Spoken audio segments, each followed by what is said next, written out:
এই কুরআনটা লাইলাতুল কদর রাতে নাযিল হয়েছে।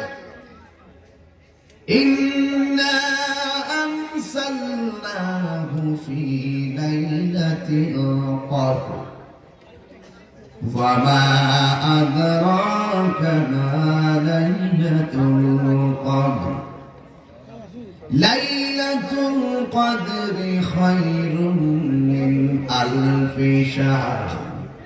আল্লাহ রাব্বুল আলামিন বলেন, নিশ্চয় আমি কোরআনকে কদরের রাতে নাযিল করেছি। আল্লাহ রাব্বুল আলামিন বলেন, হ্যাঁ বন্ধু, আপনি কি জানেন কদরের রাতটা কি? আল্লাহ রাব্বুল আলামিন বলেন, কদর রাতটা এমন রাত যে রাতটা মর্যাদাগত দিক থেকে হাজার হাজার রাতের চাইতে মাসের চাইতে আরো উত্তম। এই রাত্রকে মূল্যায়ন করতে হবে, এই মাসকে মূল্যায়ন করতে হবে। এই মাসটা আমাদের কাছে মেহমান। আল্লাহর ওলিদের জিন্দেগি যদি তালাশ করে দেখেন, রমজান মাস এসেছিল কিন্তু তারা দিনে রোজা রেখেছে, রাতের বেলা তারা বেশি ঘুমায় নাই। আমরা তো সেহরি খাওয়ার টাইমে সেহরি খাই, কিন্তু আল্লাহর ওলিরা সেহরি খাওয়ার আগে তাহাজ্জুদের মালা গলায় পড়েছে। কথা বলেন ঠিক কিনা? ফাতাহাজ্জাদ বিহি নাফিলাতান লাক আসা আইয়াবআসাকা রাব্বুকা মাকামান মাহমুদা।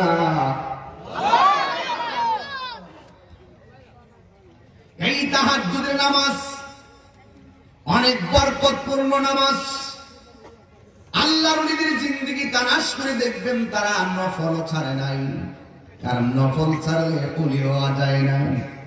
আল্লাহর হাবিব বলেন, ফরজের পাশাপাশি যারা বেশি বেশি নফল ইবাদত করে, নফল ইবাদত মানে হলো ওভারটাইম। বিদেশ যাইবেন, বেতন পান 20,000, ওভারটাইম করলে কারো বাড়বো না? আল্লাহ রাব্বুল আলামিন হাবিব বলেছেন, ফরজ নামাজের পাশাপাশি যারা বেশি বেশি করে নফল ইবাদত করে, ওরা আমার আল্লাহর অতি নিকটে চলে যায়। এর মানে হলো তারা বান্দা থেকে আমার আল্লাহর বন্ধু হয়ে যায়। সুবহানাল্লাহ বলেন না? মেহেরবান তুমি মেহেরবান, মেহেরবান তুমি মেহেরবান। দয়ার মালিককে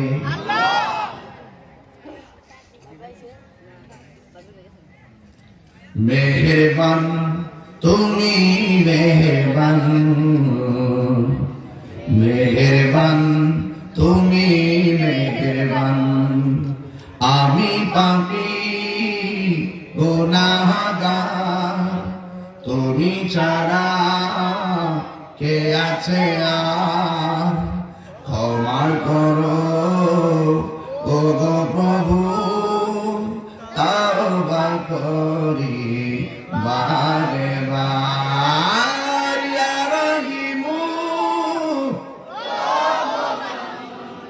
ইয়া কারীমু মেহেরবান, ইয়া রহিমু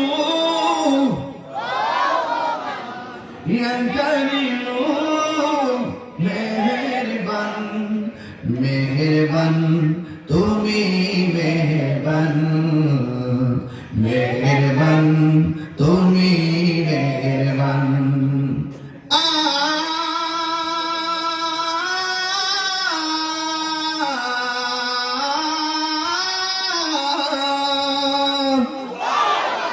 জেনে না জেনে হাজার পাপের সাগরে ডুব দিয়েছি, পথ হারিয়ে ভুলে, বুঝে না বুঝে হাজার পাপের সাগরে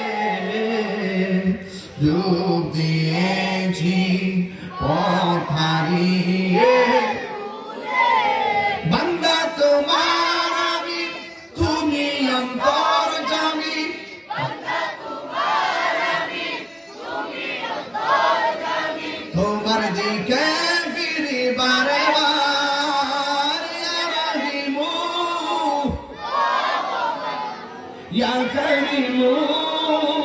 মেহেরবান ইয়া কারিমু রহমান ইয়া কারিমু মেহেরবান মেহেরবান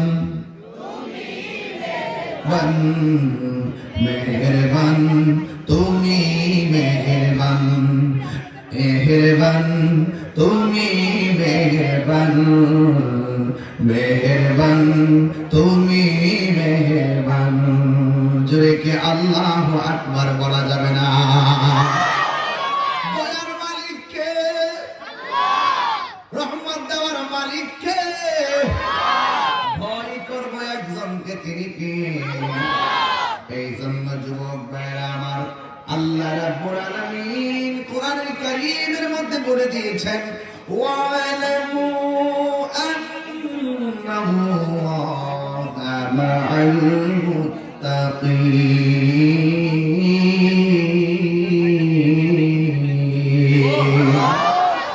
আল্লাহ রাব্বুল আলামিন বলেন, জেনে রাখো যারা আমি আল্লাহকে ভয় করবি তাদের সঙ্গে আমি আল্লাহ পাক রয়েছি। এই জন্য আল্লাহু হাজিরি আল্লাহু নাজিরি আল্লাহু মাই, জুড়ে কোন সুবহানাল্লাহ। এই জন্য যুবক ভাইরা আমার, এই রমাদান মুবারক এমন হতে পারে আমাদের কার জন্য শেষ। আল্লাহ বলে দিয়েছেন ইয়া আইয়ুহাল্লাযীনা আমানু কুতিবা আলাইকুমুস সিয়ামু কামা কুতিবা আলাল্লাযীনা মিন ক্বাবলিকুম লাআল্লাকুম তাত্তাকুন। আল্লাহ রাব্বুল আলামিন বলেন, হে ইমানদারগণ, তোমাদের উপরে রোজাকে ফরজ করা হয়েছে, নির্ধারণ করে দেওয়া হয়েছে, লিপিবদ্ধ করে দেওয়া হয়েছে, ধার্য করে দেওয়া হয়েছে। যেমন ভাবে তোমাদের পূর্ববর্তী করে রোজাকে ফরজ করা হয়েছিল। একটা কথা মনে রাখবেন, এই রমজানের রোজা এমন একটা সাওম, যে সাওমের প্রতিদান আল্লাহ রাব্বুল আলামিন নিজের হাতেই বান্দাদেরকে দান করে দিবে। ওই নিয়ামত আমরা নিতে চাই কি চাই না? আরো বড় করে চাই কি চাই না? এই জন্য আমার যুবক ভাইয়েরা, গতকাল তৃতীয় রমজান গিয়েছে। ওই তৃতীয় রমজানের ভিতরে খাতুনে জান্নাত মা ফাতিমাতুজ জোহরা রাদিয়াল্লাহু তাআলা আনহার ওফাত দিবস ছিল। কথা কোন ঠিক কিনা?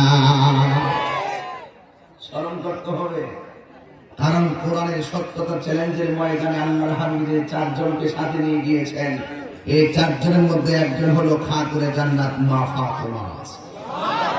এই ফাতিমা কি আমাদের এই শ্রীমঙ্গলী ফাতিমার মতন? এই মা ফাতিমা সেই ফাতিমা যিনি কোটি কোটি নারী সমাজের সর্দারিনী। বলুন না সুবহানাল্লাহ। যিনি জান্নাতের সর্দারিনী, তার হাজবেন্ডটা কি? মৌসের খোদা মৌলা আলী রাদিয়াল্লাহু তাআলা আনহু, তিনিও জান্নাতের গেটে থাকবেন, হাসান হুসাইনও থাকবেন। আল্লাহ হলো জান্নাতের খালিক, আমার নবী হলো জান্নাতের মালিক। ওই পাঞ্জাবের সঙ্গে গাদ্দারি করে, ওই আহলে বায়তের সঙ্গে গাদ্দারি করে জান্নাতে যাওয়া যাবে? কারণ রাসূল বলছেন আহলে বায়ত হলো নূহ নবীর কিস্তির মতন। যারা নূহ নবীর কিস্তিতে উঠেছে তারা নাজাত পেয়ে গেছে। যাদের অন্তরে আহলে বায়তের মহব্বত থাকবে তারাও হাসর মাঠে নাজাত পেয়ে যাবে। জোরে বলো সুবহানাল্লাহ। আমাদের দেশে একদল আছে না, আহলে বায়তকে মহব্বত দেখায়, আবার সাহাবায়ে কেরামদের বিরুদ্ধে কথা বলে। আছে না নাই? আরো বড় না আছে না নাই? যারা আহলে বায়তকে মহব্বত দেখায় আবার সাহাবায়ে কেরামদের বিরুদ্ধে কথা কয়, ওরা কি সুন্নি না শিয়া? এই শিয়াদের সাথে আমাদের কোনো সম্পর্ক নাই। আবার যারা সাহাবায়ে কেরামদেরকে মহব্বত দেখাতে যায় আবার মৌলা আলী রাদিয়াল্লাহু তাআলা আনহুর বিরুদ্ধে কথা বলে, আহলে বায়তের বিরুদ্ধে কথা বলে, এরা কি সুন্নি না খারিজি? তাই আমরা শিয়াও না, আমরা সুন্নিও, আমরা খারিজিও না। কথা ঠিক কিনা? আমরা কি সুন্নি? আজকে সমাজের বহুত লোক এখন বেরিয়ে গেছে, সাহাবায়ে কেরামদের সমালোচনা করে, আছে না নাই? সাহাবায়ে কেরামদেরকে সত্যের মাপকাঠি মানতে চায় না, আছে কিনা? মনে রাখবেন, আর ইবনে উমর রাদিয়াল্লাহু তাআলা قال قال رسول الله صلى الله عليه وسلم اذا رايتم, যখন তোমরা দেখবে, রাসূল বলছেন যখন তোমরা দেখবে মানুষ আমার সাহাবায়ে কেরামদেরকে গালি দেয়, ইয়াসুবুনা আসহাবি, যারা আমার সাহাবায়ে কেরামদেরকে গালি দিবে, মনে রাখবেন তাদের ব্যাপারে বলছে ফাকুলু, তোমরা বলো লানাতুল্লাহি আলা শাররিকুম, তোমাদের কর্মের কারণে তোমাদের উপর আল্লাহ লানত। কথা বলেন ঠিক না বেঠে?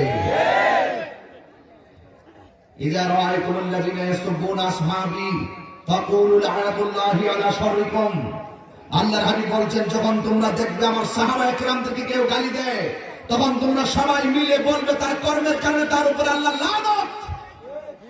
কথা বলেন ঠিক না বেঠে? তাহলে সাহাবায়ে কেরামদেরকে গালি দেওয়া যাবে? সাহাবায়ে কেরাম রাসূল পাকের কাছ থেকে সরাসরি প্রেম আহরণ করেছেন, এরপরে তারা বিতরণ করেছেন। ওই সাহাবায়ে কেরামদেরকে অনেকে আছে 98 মার্ক দেয়, 2% দিতে চায় না।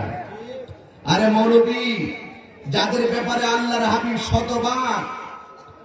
শতভাগ নিশ্চয়তা দিয়েছেন, আল্লাহ রাব্বুল আলামিন যেখানে কোরআনে আয়াত নাযিল করেছেন রাদিয়াল্লাহু আনহু ওয়া রাদু আনহু, যাদের ব্যাপারে আল্লাহ, যাদের উপর আল্লাহ সন্তুষ্ট, যারা আল্লাহর উপর সন্তুষ্ট, তাদের 1% ভুল ধরার ক্ষমতা এই বাংলার জমিনে তথাকথিত কোনো মৌলবীর না।